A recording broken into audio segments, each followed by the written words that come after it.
ইতিহাস সৃষ্টি করলো বেলডাঙ্গার দুই ছাত্রী। পঞ্চম এশিয়ান সভাতে ফ্রেঞ্চ বক্সিংয়ে বিশ্বের 10টি দেশকে পরাজিত করে গোল্ড মেডেল পেল বেলডাঙ্গার দুই ছাত্রী। আমরা একটু জানার চেষ্টা করব যে দুই ছাত্রী গোল্ড মেডেল পেয়েছেন তারা কিভাবে বক্সিং লড়াই করলেন এবং কোন কোন দেশের সঙ্গে লড়াই করলেন।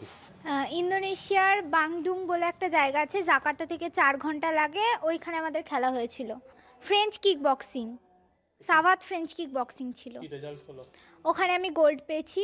এরপর ওয়ার্ল্ড চ্যাম্পিয়নশিপে যাওয়ার ইচ্ছা রয়েছে, পরবর্তী এটা স্লোভেনিয়াতে হবে, ইউরোপে, 9 আর 10 অক্টোবর। তার জন্য প্রস্তুতি নিচ্ছ? হ্যাঁ, নেওয়া শুরু করব। কি নাম বললে? দেবাদ্রিতা দাস। কোন ক্লাসে পড়ো? 10। তুমি কি হলে?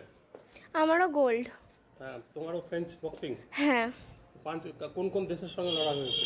আমার ইরানের সাথেই হয়েছে শুধু। সামনের লক্ষ্য তো চ্যাম্পিয়নশিপ করার, বাট বড় হয়ে টার্গেট আছে আর্মি হওয়ার। সাভাত একটা অসাধারণ গেম, একটা জেন্টেলম্যান মার্শাল আর্টস বলা যেতে পারে। নিয়মের বাইরে কিচ্ছু করা যায় না, ফলে কি ইনজুরির চান্সটা একটু কম থাকে। অন্যান্য মার্শাল আর্টস গেমসে একটু ইনজুরির চান্স থাকে, কিন্তু সাভাতে সেই জায়গাটা একটু কম থাকে। তো এরা যেভাবে খেলেছে ওই প্রেশার ক্যান্ডেল করা, পার্টিকুলারলি এত দূর ট্রাভেল করে, জেট ল্যাগই প্রথম ওদের ট্রাভেল, জেট ল্যাগের একটা ব্যাপার সবসময় থেকে যায়, খাবার ওখানকার অন্য রকমের, তার সাথে ম্যানেজ করে ওদের এই প্রথমবার এইরকম একটা মঞ্চে গিয়ে এই রেজাল্ট। ভারত থেকে 12 জন গেছিলো প্লেয়ার, মাত্র 2টোই গোল্ড মেডেল এসছে, আর 2টোই আপনাদের সামনে রয়েছে। এটা একটা বিরাট বড় গর্বের বিষয় যে এইরকম রেজাল্ট তারা করতে পেরেছে। বেলডাঙ্গার দরিদ্র পরিবারের দুই ছাত্রী শুধু বেলডাঙ্গার নয়, পশ্চিমবঙ্গের তথা ভারতবর্ষের মুখ উজ্জ্বল করেছে। এই দুই ছাত্রীর গৌরবের জন্য বেলডাঙ্গার চেয়ারম্যান থেকে বেলডাঙ্গাবাসী তথা মুর্শিদাবাদও খুশি তাদের পরিবার।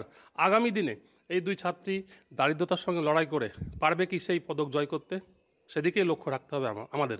ক্যামেরায় ফারুকের সঙ্গে কল্যাণ, আমার শহর বেলডাঙ্গা, কলকাতা টিভি।